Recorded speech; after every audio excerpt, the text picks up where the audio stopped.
Dear students, I am present here with textual exercise of the short story that is face showing. So let's begin with question number 1, that is who came to the narrator's village. तो मतलब कि author के गांव जो है वो कौन आया था, ठीक है। तो यहाँ पे देख लीजिएगा आंसर, इलमदीन्स वाइफ रहीम बीबी जिसका नाम था came to the narrator's village, she was a newly wedded bride, जो नई दुल्हन बन के वहाँ पे आई हुई थी। अब देखो क्वेश्चन नंबर 2 है, question number 2 is what did the narrator's mother aunt and his elder brother's wife give the newly wedded bride यानी रहीम बीबी। अब उन्होंने क्या दिया था, ये आपने लेसन में पढ़ा था। narrator's mother gave her a pair of bangles, her aunt gave her a pair of anklets, and his elder brother's wife gave her a pair of small silver toe rings। Question number 3 है, the narrator's sisters-in-law said only her complexion is fair, only her complexion is fair, the face is full of freckles. This shows the narrator's sisters is nice, वो अच्छी थी, arrogant थी, vain थी और humble थी। तो अब ये यहाँ पे आपको पता लग जाएगा कि the narrator's sister is in law was vain because she did not like another's being praised। वो थोड़ी सी खुदगर्ज जैसी थी, वो नहीं चाहती थी कि वो उसके सामने कोई दूसरा किसी दूसरे की तारीफ की जाए। क्वेश्चन नंबर 4 है, यहाँ पे देख लीजिएगा, what did the newly wedded bride do after 3 or 4 days। ये यहाँ पे देख लीजिएगा, ये नीचे आया हुआ है लेकिन यहाँ पे ये एक साथ ही है। आप जब कॉपीज़ पे लिखोगे तो क्वेश्चन अपनी बुक से देख लीजिएगा। अब यहाँ पे इसका आंसर क्या है, the newly wedded bride was treated specially for 3 to 4 days। ठीक है, उसको ट्रीट किया गया 3-4 दिनों, तो उसको स्पेशल ट्रीट किया गया। लेकिन आफ्टर दैट उसके बाद जॉइंट हाउस होल्ड टास्क, लेकिन उसके बाद घरेलू काम में वो मशगूल हो गई। ठीक है, उसके बाद क्वेश्चन नंबर 5 है यहाँ पे, why did the sister in law keep quiet. तो यहाँ पे देख लीजिएगा, the sister in law keep quiet either she could not find the suitable reply or she did not think it suitable to carry on the arguments। ठीक है, question number 6 है, where did the parents of daughter in law live। तो कहाँ रहते थे daughters in law के parents live, वो आपने पहले ही पढ़ा था। कहता है the parents of daughter in law live in सोरिनसर। ठीक है, सोरिनसर में वो रहते थे। क्वेश्चन नंबर 7 है, why did the mother in law stop coming to the well. तो मदर इन लॉ ने क्यों बंद किया था। अब देख लीजिएगा, mother in law stopped coming to the well with her daughter in law as she was engaged in other domestic work at home. तो वो बाकी घर के कामों में लग गई थी, फिर उसके बाद वो पानी लेने के लिए नहीं आती थी। क्वेश्चन नंबर 8 है यहाँ पे, how many years did the narrator spend in 9th class. तो आपने ये भी पढ़ा था लेसन में, the narrator spend 3 years in the 9th class. कितने साल काटे थे उसने, 3 years। अब क्वेश्चन नंबर 9 है, कहता है कि what did Rahim Bibi ask narrator to give her as his मशीनी when she was dying। Rahim Bibi asked the narrator to place a handful of soil on her face in the grave as his masani। ठीक है, अब language work पे आते हैं। तो language work में देख लीजिएगा, यहाँ पे क्या बताया है, कहता है find from the lesson words which means the following. जिनका मीनिंग जो है ये है, दिया हुआ मीनिंग है, आपको ये बुक पे दिए हैं और उनका वर्ड देखना है लेसन में। अब देखो, टू वांट समथिंग और वांट समथिंग टू डू, तो इसका मीनिंग जो है, इसका वर्ड आपके लेसन में दिया है टेम्प्ट। ठीक है, क्वेश्चन नंबर पार्ट नंबर 2 है इसका, small pale brown spots on skin. ठीक है, यूजुअली ऑन फेस, तो that is called freckles. Not able to walk correctly, तो उसको बोलते हैं हम लैम। हैपनिंग और doing at the same time, तो that is called together. Treated in a special way, तो दैट इज कॉल्ड पैम्पर, ये आपके लेसन्स में ये वर्ड्स जो हैं वो दिए हुए हैं। अब इनने यहाँ पे मीनिंग बताया है और आपने इनका वर्ड बताना है जो वर्ड आपके लेसन में यूज़ हुआ है। अब देखो, a piece of thing material a piece of thin material worn by woman to cover her face or head, तो उसको हम क्या बोलते हैं? वेल। वेल माने घूंघट। अब ए स्ट्रॉन्ग विश और लॉगिंग, तो इसका मीनिंग निकलता है या इसका वर्ड जो है लेसन में है वो है desire. Something which makes situations more difficult, तो दैट मीन्स कंपल्शन, कॉम्प्लिकेशंस। ठीक है, अब नेक्स्ट बी पार्ट पे आते हैं। ये तो ए पार्ट था इसका लैंग्वेज वर्क का। बी पार्ट जो है, बी पार्ट क्या है? Look at the following sentences you read in the text. अब देख लीजिएगा, टेक्स्ट में आपने कुछ लेसन्स सेंटेंसेस पढ़े हैं, उनमें से एक यहाँ पे दिया हुआ है। जैसे यहाँ पे लिखा है the sister in law keep quiet. अब देखो यहाँ पे ये एक फ्रेज बना है या एक क्लॉज बना है। दूसरा क्लॉज क्या है? She could not find a suitable reply. तीसरा क्लॉज क्या है इसका? She did not think it expended to prolong the argument. अब देखो यहाँ पे इनको मिला कौन रहा है? ये इधर और यहाँ पे और, इन दो सेंटेंस या इन दो क्लॉजेस को आपस में जोड़ रहा है। तो इनको हम क्या बोलते हैं? कंजक्शंस, जो दो क्लॉजेस, दो फ्रेजेस या दो वर्ड्स को आपस में मिलाता है।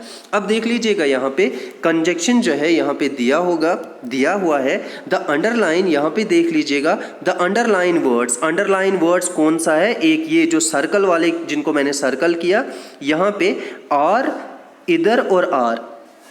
The underline words are conjunction. इधर और ये जो है ये क्या है? कंजक्शन है। एक कंजक्शन, अब कंजक्शन क्या होता है? एक conjunction is a word which joins phrases, clauses और सेंटेंसेस। जो क्या करता है? कभी ये वर्ड्स को भी जोड़ता है, ऐसा नहीं है, वो फ्रेज में ही इन्होंने दिया है।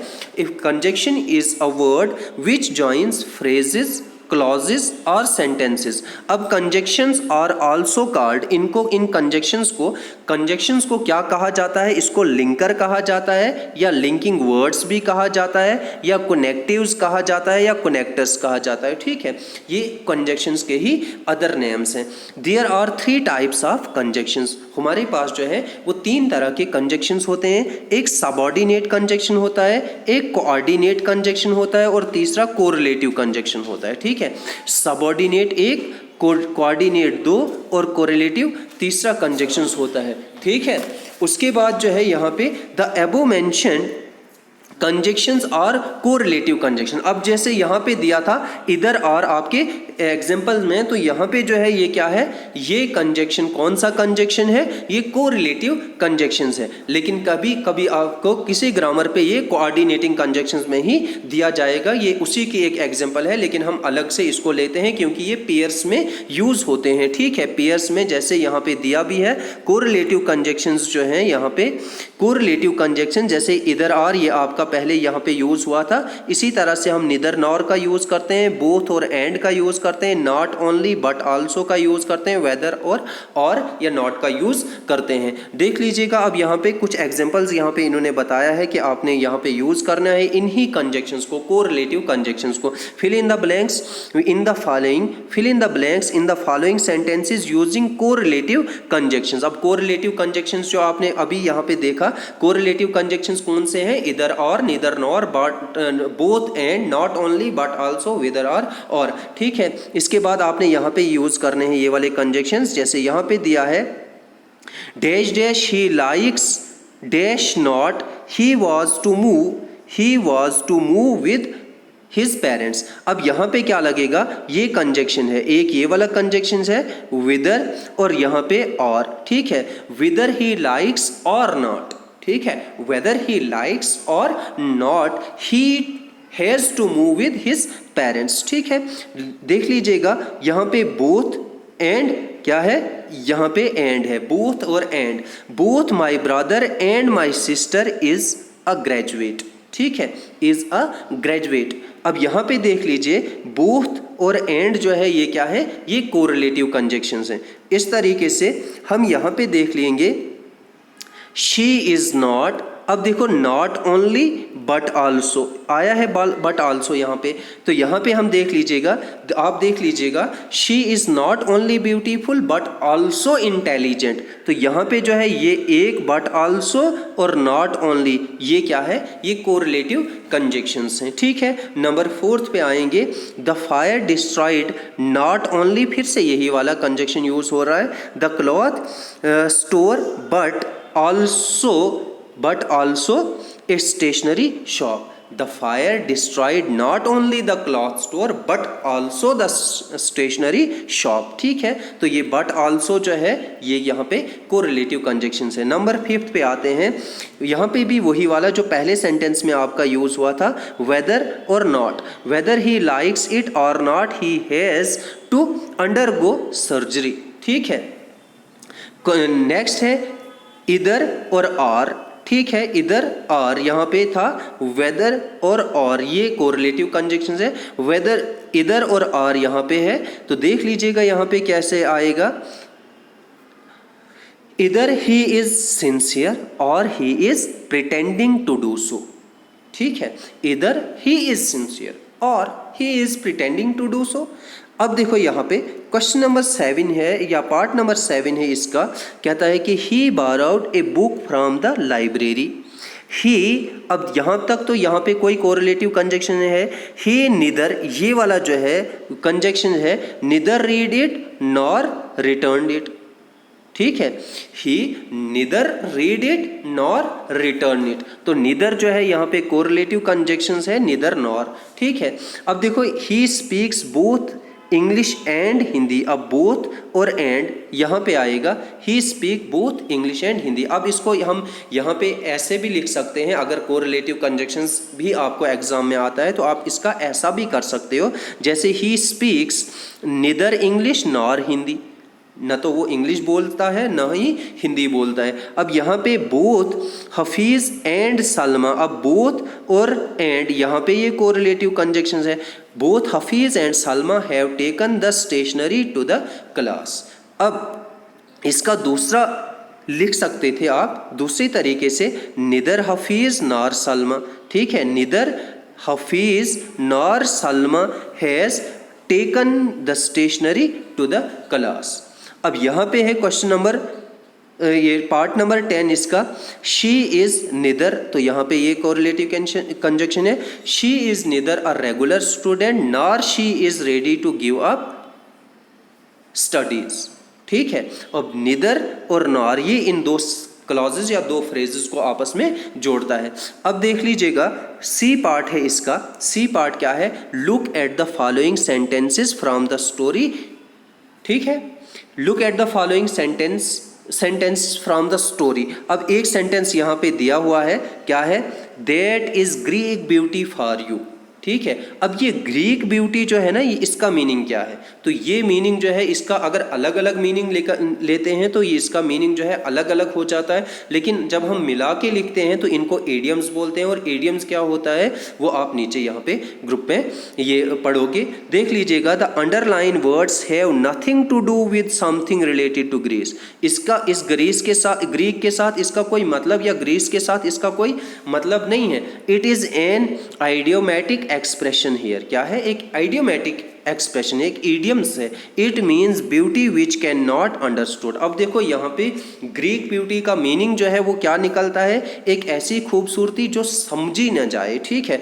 जो समझ में ही ना आए, ठीक है। The beauty which can not be understood, बहुत ज़्यादा खूबसूरत। अब देखो यहाँ से आगे बता रहा है कि व्हाट इज इडियम्स। अब इडियम होता क्या है, तो ये देख लीजिएगा आप, कहता है an idiom is a group of words, an idiom is a group of word like a phrase, क्या होता है, एक फ्रेज की तरह होता है ये ग्रुप ऑफ वर्ड्स का। इट में और may not contain a verb, ये कभी इसमें वर्ब होता है और कभी होता भी नहीं है। Its meaning has to be understood as a whole, तो जब ये पूरा कंप्लीट फ्रेज की तरह होता है तभी मीनिंग देता है, because it gives one meaning, तब जो है तभी ये एक ही मीनिंग देता है। If we take the word separately, जैसे ग्रीक ब्यूटी का लिखा था, तो अगर ग्रीक अलग लेंगे ब्यूटी अलग लेंगे तो वो अलग अलग मीनिंग देता है। लेकिन एडियम्स के तौर पे ग्रीक ब्यूटी जो है वो ब्यूटी, वो खूबसूरती जो समझ में ना आए या बहुत ज़्यादा खूबसूरती, तो इस तरीके से जब हम होल वर्ड्स पढ़ते हैं, जब पूरा सेंटेंस पूरा फ्रेज पढ़ेंगे तभी जाके वो एडियम्स बनेगा। ठीक है, तो यहाँ पे कहता है if we take word separately we get another meaning, हम सेपरेटली अलग अलग मीनिंग से वर्ड्स को लेंगे, सेपरेट अलग अलग लेंगे तो उनका मीनिंग जो है वो अलग निकलेगा। We have to take words as a whole, हमें क्या लेना पड़ता है, उन वर्ड्स को एक साथ लेना पड़ता है। In nutshell idioms are expression peculiar to the language, एक पेक्यूलियर एक्सप्रेशंस होती है किसमें, इस इंग्लिश लैंग्वेज में। देख लीजिएगा अब, fill in the blanks with idioms given in the box, fill in the blanks with idioms given in the box. यहाँ पे आपने क्या करना है, एक आपकी नोटबुक पे दिया हुआ है, सॉरी टेक्स्ट बुक पे कुछ एडियम्स दिए हुए हैं, उनमें से ही आपने इनको इन फिलअप्स को भरना है, वो देख लीजिएगा अपनी बुक से। अब पहला वाला जो है यहाँ पे क्या दिया है, he told us an interesting joke, उसने हमें बहुत ही दिलचस्प जोक मजाक बताया या कहा। All of us burst into laughter, तो हम हंसी में फूट पड़े। ठीक है, अब देखो यहाँ पे all of us burst into laughter, तो ये ब्रस्ट इनटू लाफ्टर जो है ये क्या है, ये एडिमेटिक एक्सप्रेशन है। अब his father is a poor man, it is difficult for him to make both ends meet।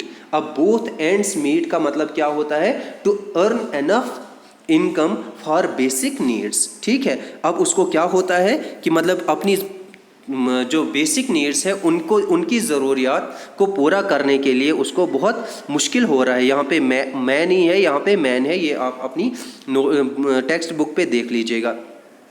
अब क्वेश्चन पार्ट नंबर 3 है, कहता है कि which the rich man invited all and sundry, ठीक है, to the wedding of his daughter, मतलब छोटे बड़े क्या है, everyone, rather than particular people, सिर्फ उसने पर्टिकुलर पीपल नहीं, ऑल एंड सन्ड्री यानी हर एक को उसने क्या किया है, दावत दी है। Gandhi ji never told lie, ये आपको पता है। और उसके बाद he always called a spade a spade, spade a spade मतलब speak clearly directly about the things. ठीक है, वो बिल्कुल साफ साफ कह देते थे जो भी चीज़ होती थी। तो यहाँ पे स्पेड अ स्पेड जो है इसका मीनिंग है speak clearly and directly about the things.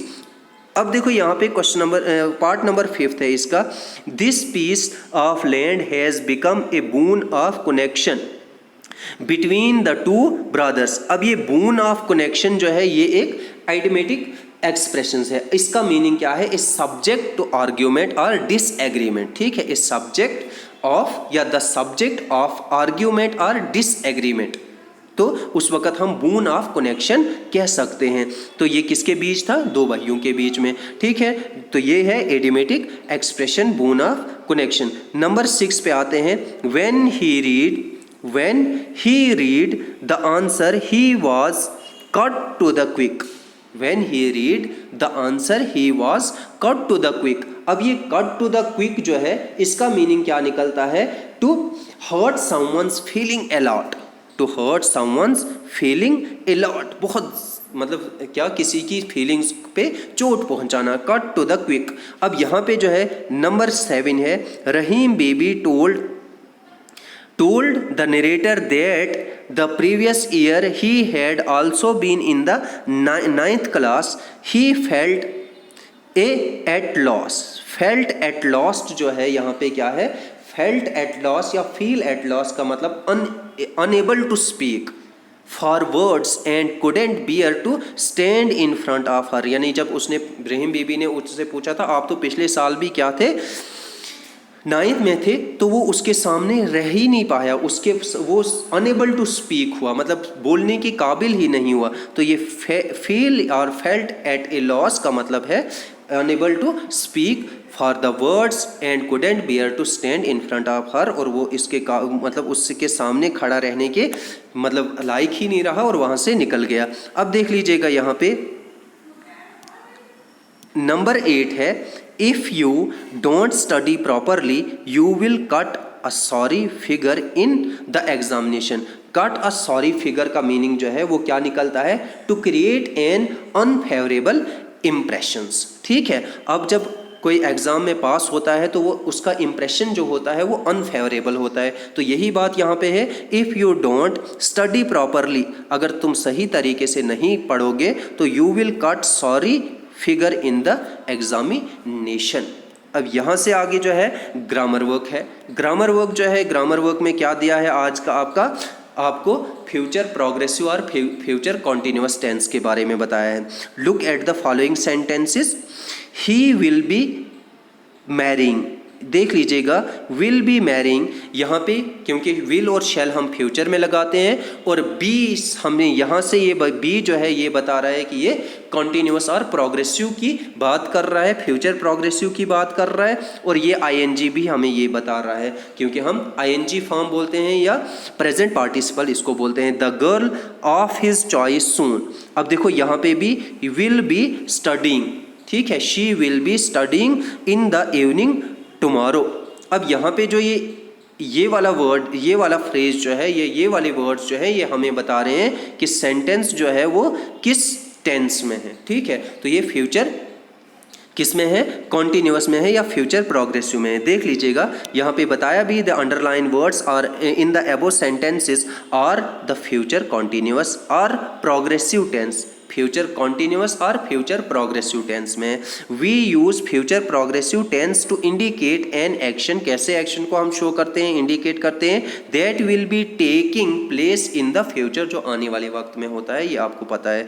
अब देख लीजिएगा यहाँ पे वी यूज, रूल क्या है इसमें एक होता है सब्जेक्ट, ठीक है, सब्जेक्ट के साथ विल या शैल का यूज़ करते हैं, प्लस हम बी का यूज़ करेंगे, प्लस हम प्रेजेंट पार्टिसिपल का यूज़ करते हैं जिसको हम आईएनजी फॉर्म बोलते हैं। प्रेजेंट पार्टिसिपल का हो या ING form of the verb का हो। इन दिस टेंस, हम इस टेंस में फ्यूचर प्रोग्रेसिव में क्या यूज़ करते हैं, सब्जेक्ट यूज़ करते हैं, विल शैल का यूज़ करते हैं, प्लस बी का यूज़ करते हैं और प्लस आईएनजी फॉर्म का यूज़ करते हैं। वर्ब फॉर्म या ये प्रेजेंट पार्टिसिपल और ING form of the verb का यूज़ हम करते हैं। देख लीजिएगा अब यहाँ पे कुछ टेक्स्ट दिया है आपको करने के लिए, कुछ एक्सरसाइज है।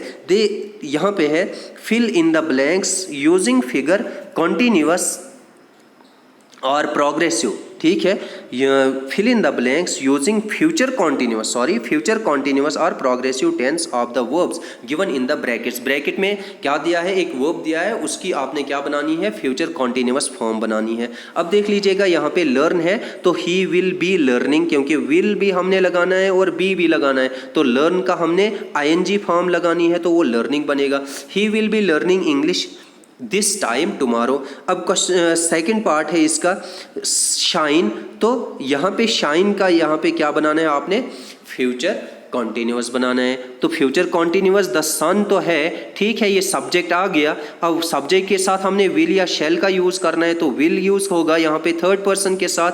अब बी यूज़ होगा, तो ये भी आपने रूल में पढ़ा कि विल शैल और बी होता है प्लस क्या होती है, वर्ब की फोर्थ फॉर्म या वर्ब की आईएनजी फॉर्म होती है। तो यहाँ पे जो है शाइन का क्या बनेगा, शाइनिंग बनेगा। The sun will be shining this time tomorrow. Third part है इसका I like cricket. I will be, अब यहाँ पे देखो वॉच है तो यहाँ पे क्या आएगा, watching. I will be watching a cricket match at 9 PM tonight. Number 4 पे आते हैं व्हेन ही, यहाँ पे वेट दिया है वर्ड, अब वेट का आएगा waiting. When he reaches home his son will be waiting. ये यहाँ पे फ्यूचर कॉन्टिन्यूअस बता रहा है, तो will be waiting for him.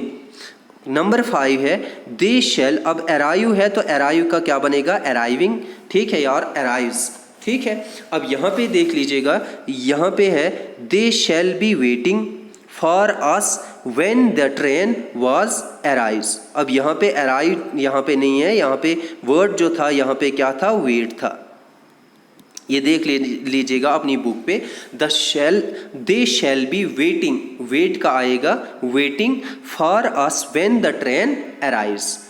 यहाँ पे पार्ट नंबर 6 जो है, 6 पार्ट क्या है, प्ले। तो प्ले का जो है, प्ले का क्या बनेगा, फ्यूचर कॉन्टिन्यूअस प्लेइंग।